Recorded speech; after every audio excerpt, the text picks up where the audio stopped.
Hello and welcome to the Valley today. I am your host, Janet Michael. It is Tourism Tuesday, Winchester Frederick County edition. We met up on the Zooms with Justin Kearns from the Winchester Frederick County Convention and Visitors Bureau, along with Mayor of Middletown, Charles Harbaugh IV, to get details about a vintage baseball game that's happening on June 29th at the Middletown Town Park and the Middletown 4th of July festivities. Since we recorded this last week, we weren't knee-deep into this heat wave, so I want to take a second to let everyone know that Watts has opened a cooling center this week from 10 a.m. until 5 p.m. at 102 Montague Avenue in Winchester. So please, if you're out and about and see a homeless human, let them know this is available for them. And now, on to the show. Thank you for joining us today to talk about this. I was just telling Janet a little. Janet was like, "You know, this already passed, right?" I was like, "No. One of them already passed. The first one, the inaugural passed. Yeah, we're still getting word out about the second one. From your side, obviously, you're doing the planning side of it and the organization part of it. And the email that you had sent maybe a week ago or so, a week and a half ago, you said we changed the venue of it. You're trying to get a couple of vendors maybe. And I figured I could let you speak to the organization of the event itself because you're involved in that. Thank you for the opportunity. Thank you. And it's June 29th. Is it on Sunday, June 29th? Yeah, 2:00 at the town park. The team that we're playing is called the Shiners Baseball Club of Rockingham. They are coming to us to play us because they heard how we were good or whatever, or they wanted to play us. And so they're coming on the road to play us at our park. It's the Vintage Baseball Association is what it's called. And it's a collection of these teams that play vintage baseball. It's this whole subculture that exists that I had never heard of. I had no earthly idea they existed. It's crazy. They're so into it. Janet, basically how this came about was these two teams in Gettysburg, they like to play on original Civil War battlefields. And so they contacted us at the battlefield and were like, we want to take our show on the road to a battlefield. They said, well, you build a team with local celebrities and people come out to watch them play. And then we kind of got talked into this. Do we want to we want to be a real team? And to be a real team, you have to play 6 times a year, games or scrimmages. So this puts us at that third game threshold, and we can decide if we want to be a real team here locally. There's only 2 teams in Virginia, Wytheville and Harrisonburg. Oh, really? There's 6 in Pennsylvania, and 2 of them came down. And it's brutal, man. I looked it up. I was like, this will be fun. It's cool. They got like a squishy ball, underhand pitching. Everyone's kind of cordial, and yeah, this will be a fun time. And man, dude, I was so beat up. Oh my God, was I beat up? I was like, and I play hockey at least once a week, sometimes twice a week. I regularly on the ice, and this beat the hell out of me. And you're a goalie, so you're used to getting beat up. I know. Oh my gosh. I think the field played into that a lot. It'll help a lot to have it in a park, like a ballpark. There was a lot of navigating just ground issues. And Middletown has a new baseball diamond, right? Or fairly new. You guys upgraded that a while back.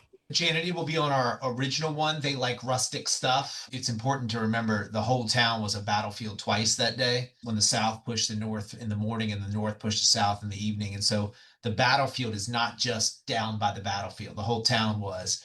And plus, it allows us to shed expenses. We have our own bathrooms at the park. We have our own parking lot. We have our own dumpster. We have electricity. We have our own parking lot. It can be like a little bit more of an enjoyable experience. And especially for just a game. The last time was a festival. It was a tournament. So for just a doubleheader, I think the park makes a lot of sense. Did you win the last game? We came close. I was on second base. Jessica could tell you I was a tying run, and then we just couldn't get in. We lost close by 1 run. We were so close. We were short a player the second game, and we had to have this woman in the crowd join us. The woman in the crowd, and I appreciate her stepping up. Got a sweet trophy though. Yeah, it was really cool. It was an incredibly unique experience.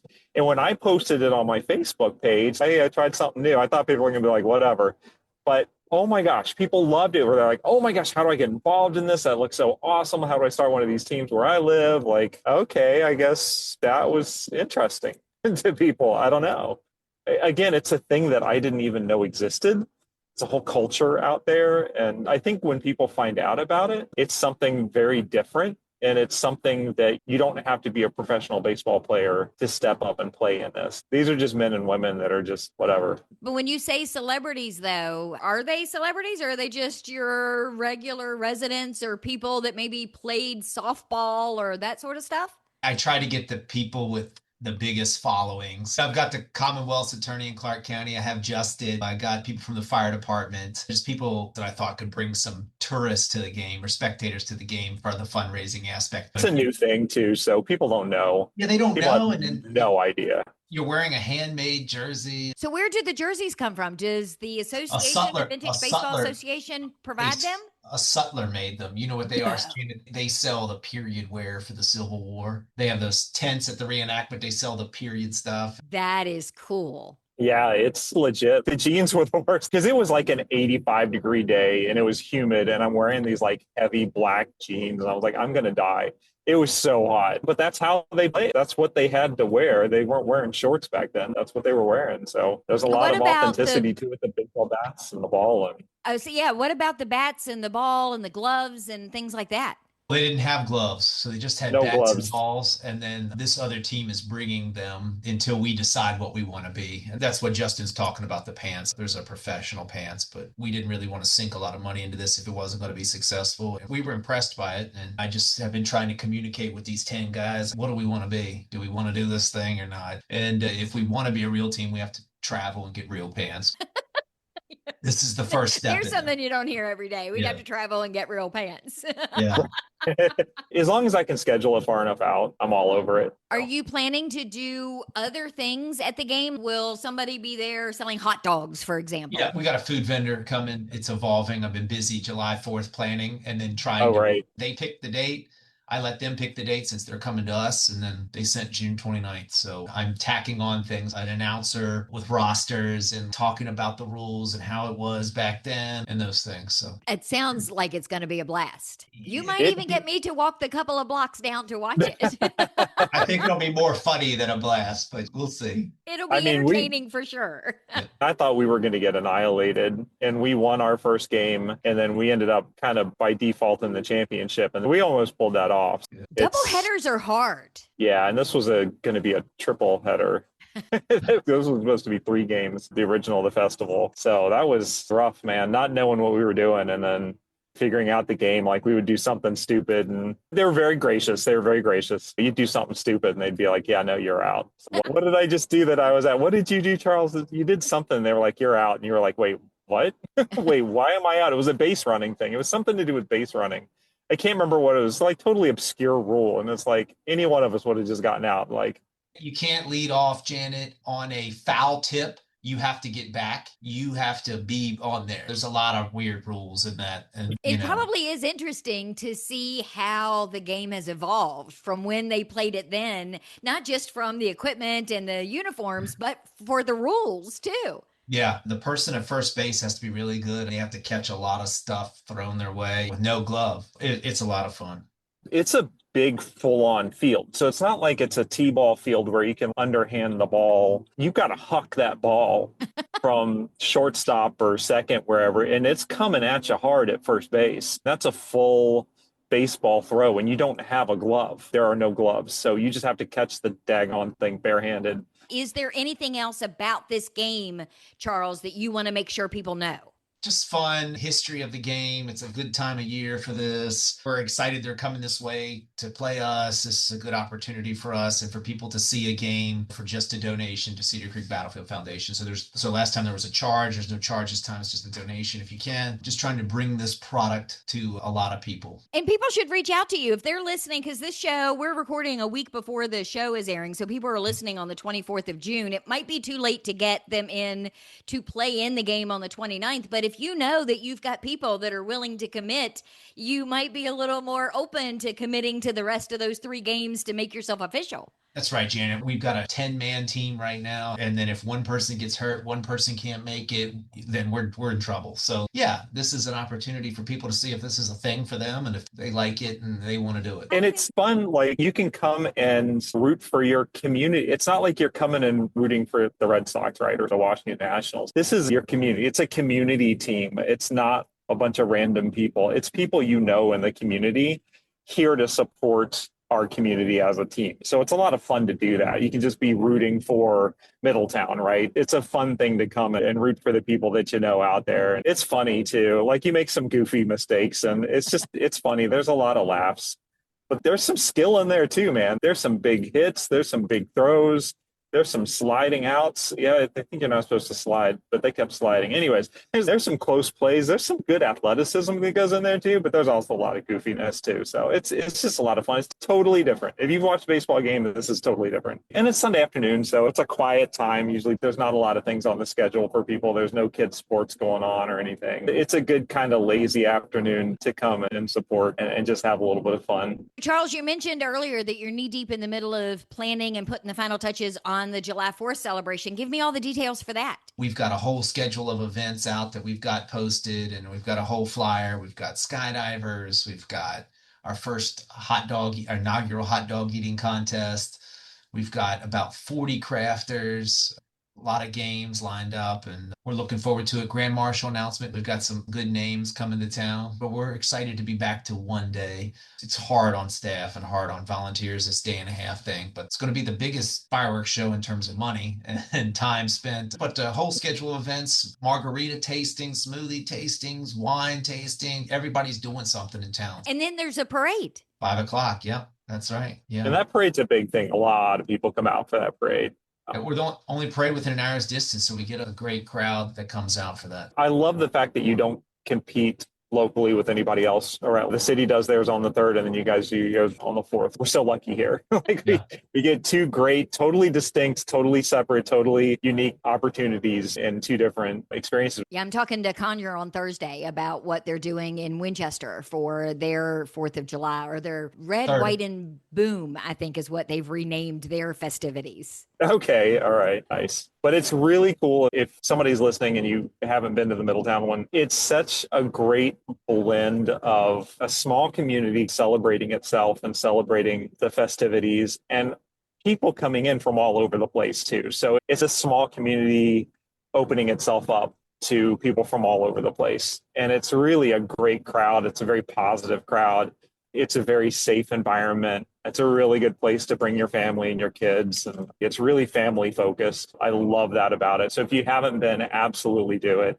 And now if people want to park for this. So Charles, somebody's listening and they've never been to this before. How do they approach this? How do I plan my day? Where do I go? Where do I park? What do I do for this? Yeah, Justin, great point. A lot of times when I'm looking at places, I want to go have a drink and I want to watch the parade. So I tell people to park at the Wayside Inn. They have an on and off premise, so you can have a drink, you can have a glass of wine, a can of beer while you watch the parade. It's also announced there. So there's tons of parking available there. We'll also have fields open for parking on the left and right of the 7-Eleven. Those will be open for people to park. So I encourage people to check out the Wayside Inn. All of the events for the day are at the town park, unless otherwise noted. The park is the main hub, bounce houses, kids games, crafters, 11 food vendors. We've got 3 musicians that are performing: Brian Stutzman, Robbie Lyman, and Eclectic Company. Magicians, and the Walking Wall Poet's going to be there, canine demonstration. So we have a full slate of events at the town park. Think about what these hometown festivals look like when they see them in the movies on the Hallmark Channel. And that is literally, you could Right. pick this festival, you could pick this 4th of July celebration up and literally plop it into one of those movie sets and would not know that you're not in the middle of a Hallmark movie Right. of some Right. way. You guys do a really good job with very limited resources. It's really a big event in a small community. And it's really grown. It's grown a lot in even just the last 5 years. Yeah, this is my 16th year directing it, and that's a baby of mine. And we've got a good team, a committee that works hard. Tina Clem is the parade director. She's been doing it a long time. Everybody tries hard. We do the marketing mix with the flyers and the Facebook advertisements and on the radio and newspaper. And so word of mouth, and we try to do all these different things to bring people. And then we have the scheduled events that we're hoping that there's something there for everybody. Laser tag for the kids. We have 2 cornhole tournaments, a softball tournament, skydivers, like NFL player meet and greets. So like something for everybody that they like. So it's just this unique Hallmark experience, Janet. Is there anything else going on in Middletown that I don't know about?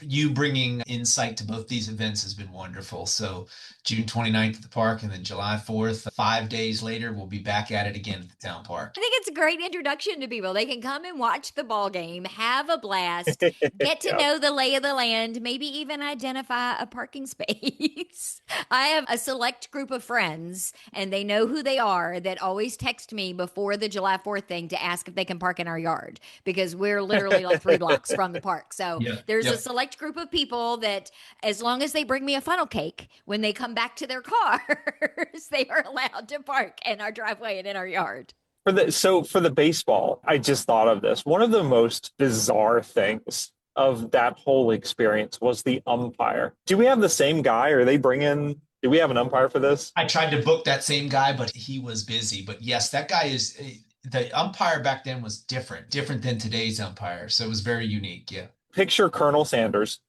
standing there, and he's got his little cane, and he has a brandy in one hand, and he just kind of stands there, and the rules are kind of weird, but it's very gentlemanly, and he's not like the umpire you would possibly imagine today. He's a very super proper, like he's the most proper guy on the field, and you have to approach him properly and speak to him properly, and his word is the rule of everything on the field, and there's only one of him, and he's drinking for part of it. So it's really weird. It's so bizarre. And did you notice they don't start off calling balls and strikes? You get a courtesy of each one, and then he starts. You get a courtesy of each. Yeah, there's a courtesy one, and then he gives you a warrant. Yeah, he gives you a warning. And then he starts calling balls and strikes. So it's warning to the pitcher, warning to the batter. It's so weird. It's so bizarre. Oh my gosh.